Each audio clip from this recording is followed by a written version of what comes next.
Hi, and welcome to Run Tall. I'm Tim. Thanks for being here. I always appreciate the time that you and I get to spend together, so thanks for tuning in. And I hope wherever you are, that you're happy, healthy, and staying safe. On today's video, I've got a really fun one for you. This is a shoe that I've been pretty excited about. And that's because last year's version was my favorite daily trainer for 2021. So I was really curious how this year's version was going to stack up against it. And of course, I'm talking about the New Balance Rebel V3.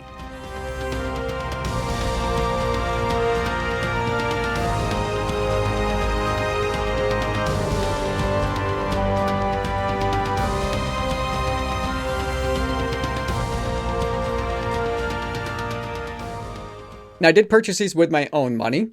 So as always, you're getting my honest, unbiased opinion. And they retail for $130 US. That was really nice to see because last year's version also retailed for $130 US. So we didn't see any kind of price increase. Now, these are a neutral road shoe that I ordered true to size. And for me, that's a US men's size 9. And they fit just about like last year's version of the shoe in terms of the length. There's not much difference there. They might be slightly longer, but if they are, it's not by much. There's still a lightweight daily trainer. On my scales, they came in exactly the same as the Rebel V2 did. So the Rebel V3 comes in at 7.1 ounces or roughly 200 grams. And again, that's for US size 9 on my scales. Now, this is my first impressions video of the Rebel V3. I've got just a little bit less than 40 miles on them so far, and it's not intended to be a full comparison between the Rebel V2 and the Rebel V3, but I will be doing that video later on once I get a few more miles in the Rebel V3. And if you want to check out the different workouts that I've had the Rebel V3 out on, or any other shoe that I might have reviewed here on the channel, you can follow me on Strava, and I'll put a link in the description below. It'll take you right to my profile. And if you're new to the channel, welcome to the Run Tall family. I'm really glad you're here and you found us on YouTube. Now, I post running shoe reviews, comparisons, and shoe battles weekly, but I also like to post a lot of other videos related to running as well. So if you enjoy watching running shoe reviews and other videos about running, be sure to subscribe to the channel and don't forget to click the notification bell so you'll be notified each time that I upload new content. So let's start and we'll talk about the midsole first. Now here they're using their fuel cell foam. Now I couldn't find exact stack heights on their website anywhere, but I do know that the Rebel V2 had 26 millimeters in heel and 20 millimeters up in the forefoot. And they indicate that they added 1.5 millimeters, so logic dictates that they have 27.5 millimeters in the heel and 21.5 up in the forefoot. It's still their fuel cell foam from the heel to the toe. There's no carbon plate, no TPU plate. It's all fuel cell.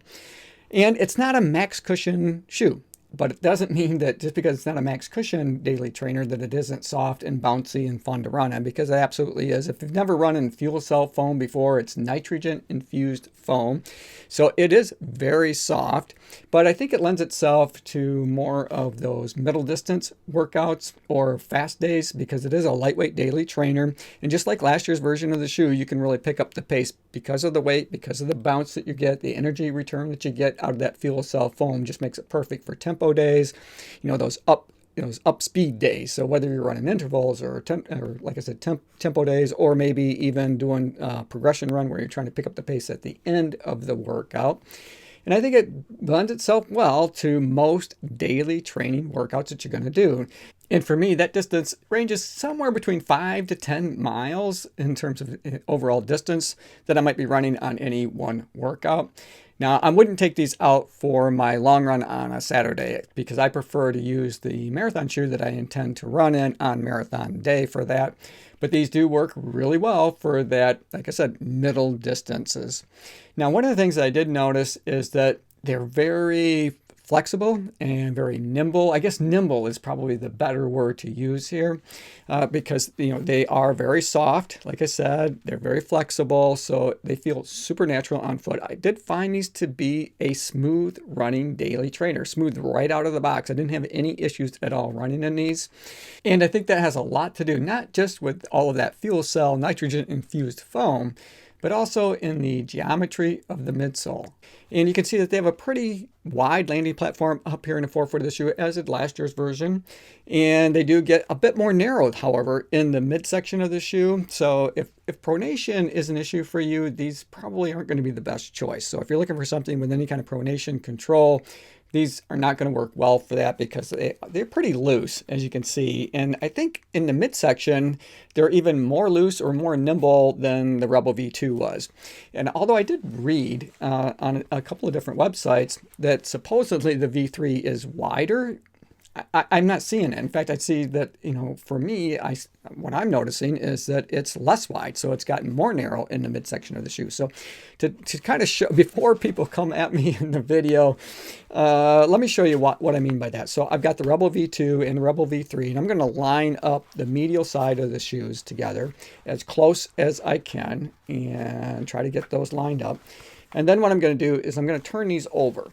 And so you can see on the lateral side, so the medial side is pretty well lined up, but then you can see on the lateral side of the shoe how the Rebel V2 is wider and stays, it has that curvature on the lateral side that's somewhat aggressive, but I like that. But it stays wide down through to the heel area, whereas the Rebel V3 snugs up in the midsection of the shoe. So for me, even though they have 1.5 millimeters more foam, because they do snug up there in the midfoot section of the shoe, they maintain the nimbleness of the V2. In fact, like I said, I think they're maybe just a little bit more nimble because they do narrow up there in the midfoot section. Let's continue to look at the geometry of the midsole. And here you can see they have a rounded heel. They do have a slight heel bevel. So if you're a heel striker, I think you're going to find this to be a very smooth transition from your heel to the toe. I was heel striking a few times when I was out just to see what that felt like. And it felt really comfortable. There's enough cushion back here to give you a nice smooth ride. And again, a very nice smooth transition from your heel to your toe. And then lastly about the midsole, before I move on and we start talking about the upper, I wanted to show you just how soft that midsole foam is by using my thumbs just to compress that feel cell foam. And you can see that it is super soft. And that addition of 1.5 millimeters, while it's not a lot, it does change the ride of these just a little bit. It still feels really comfortable, really nimble, fun to run in, lots of energy return, all the things that I've already mentioned. But what it's done is maybe give you a few extra miles before you start to feel like you lose that cushion feeling. So before you start to feel like the shoes are bottoming out. So I think you can get a few more miles in these on your daily training workouts more comfortably, maybe than what you were getting in the Rebel V2. The description of the upper on New Balance's website is that it's a lightweight engineered mesh knit upper. But I wanted to unpack that a little bit because anytime I hear the description of knit, I think that the upper is going to be more cloth-like and have maybe a tendency to absorb moisture. That's not what this is at all. It doesn't feel cloth-like. It has a very smooth texture to it. Lots of perforations up in the toe box. I had plenty of room to be able to splay my toes, about the same or the equivalent of what I found in the Rebel V2. So not a ton, but plenty enough there for me to be comfortable on my workouts. They also mentioned that it has a no-sew overlays. And you can see that here. It's got some plastic overlays, but they're pressed on. So there's no sewn material there. And that's really just their New Balance, basically the New Balance logo there in the midfoot section of the shoe right by the eyelet chain. Other than that, there's really not much else going on. You can see that there's a bit of structure back in the heel, and we'll talk about that here more in just a minute. And then with the eyelet chain, they did change that up a bit. It's a pretty standard eyelet chain. They do have that extra eyelet in case you want to run with a runner's knot. Now, I have found that after having been in these a few different times, that I don't really need that extra eyelet to run with a runner's knot in these shoes to be able to be locked in and secure. And in some cases, I feel like it's better to run without it. And that's because of the design of the tongue. Now, the tongue is really thin. It is a gusseted tongue, so you don't have to worry about moving around at all. And I didn't have any issues feeling the laces cutting across the top of my midfoot.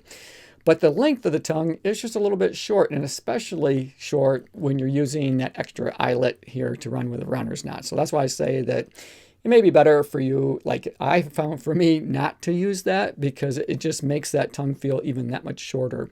If you're going to use that extra eyelet to run with a runner's knot, it would be nice if that tongue were just maybe a 1/4 inch longer, because otherwise I feel like my laces are sometimes wanting to come over the top.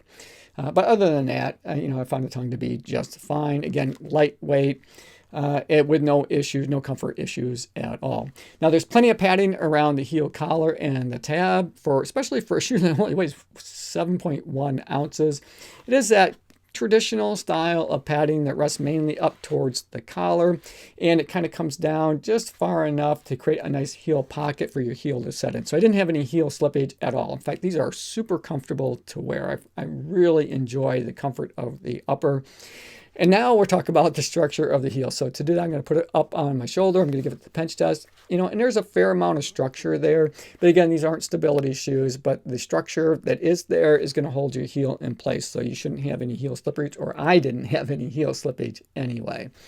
And then we'll flip these over, and finally we'll just take a look at the outsole. See how they're protecting all of that fuel cell foam that we looked at a few minutes ago. They're using their endurance rubber, about the same amount of coverage that they had in last year's version of the shoe. So you do have, you know, some exposed fuel cell foam there in the midfoot section. The one thing that I have noticed is that there are some places here where they've got some cutouts, whereas that fuel cell foam is also exposed up in the forefoot of the shoe. And I don't know if you're going to be able to make this out or not, but I've been getting some little pebbles and things caught in those areas that are exposed. So they've got these little like notches up here.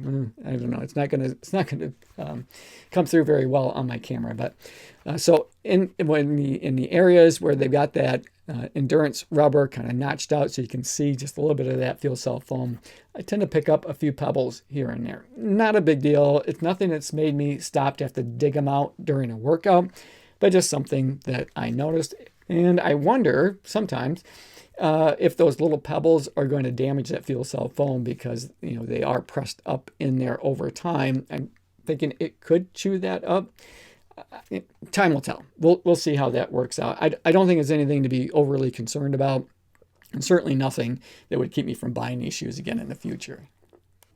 Overall, I think the Rebel V3 is a solid choice as a daily trainer. I like the fact that they didn't increase the price from last year's version of the shoe, so it still cost you $130 US. I do like the addition of the 1.5 millimeters of fuel cell foam in the midsole, although it didn't change the ride significantly for me. But that's a good thing, because if you like the Rebel V2 like I did, I think you're going to like the Rebel V3. Hey, thanks for making it to the end of the video. I hope you enjoyed it. I enjoyed making it for you. As always, run tall, run strong, be kind to one another. Thanks for watching, and we'll see you next time right here on Run Tall with Tim.